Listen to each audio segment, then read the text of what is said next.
Picked up a nice little pistol this weekend. It's an I.N.A. Tiger, which is a little 38 Special made in Brazil, and it's the Indústria Nacional de Armas, which was a company that started back in the 60s to compete with Rossi and Taurus.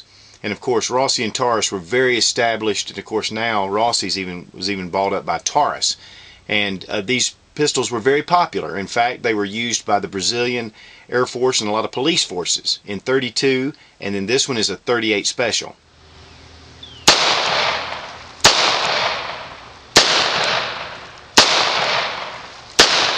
They were designed after the J-frame Smith & Wesson revolver. In fact, they're about the exact same size.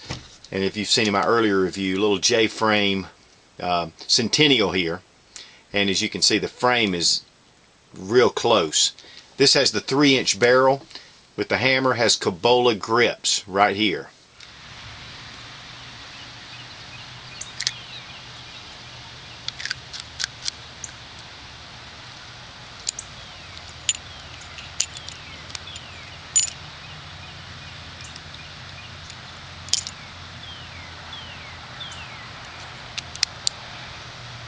The bluing on this gun is really beautiful, and it's a really high grade blue. I know some of these guns later on did not have as well of a blue finish.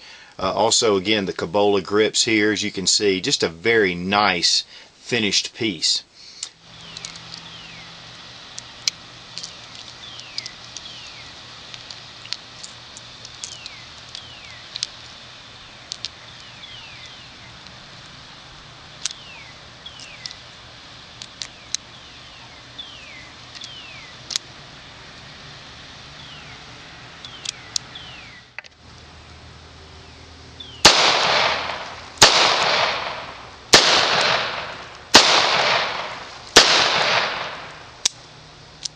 One of the identifying characteristics of this pistol is this little pouncing tiger, or it's even been called maybe a puma because of the Brazilian rainforest.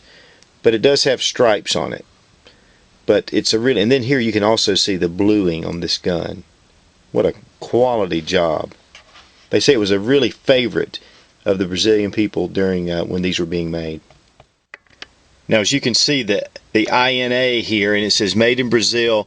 These were imported with F.I.E. out of Miami, Florida, which also imported many guns from different areas. But that was the importer of this little pistol. They are 5-shot 38 Special. The barrel length is a 3-inch. I believe they did make them in 2-inch also. Now, one of the features of this gun is that is absent, really, is there's no forcing cone here, which because of that, when you're shooting lead rounds, it'll sometimes shave the lead rounds.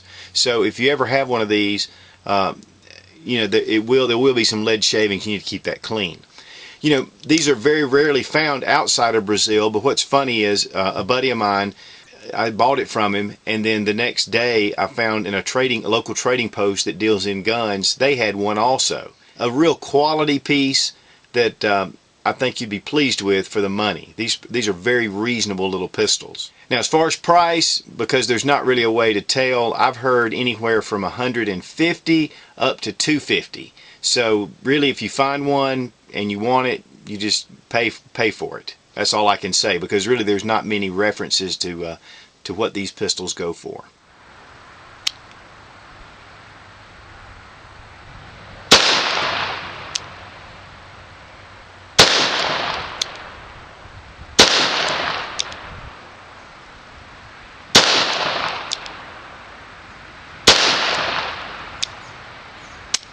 You know, these were a real pleasure to shoot. I really enjoyed it. Very similar to the Smith & Wesson. One thing I do want to show you is the hammer. As you can see, it has the old style firing pin on the hammer. And this is not really that safe to do a lot of dry firing with. And also, if you drop the pistol, it could actually discharge the weapon. So it's just something to be very careful about. Thanks for watching. Please subscribe for more fun gun reviews and sensible survival. God bless America. Long live the Republic.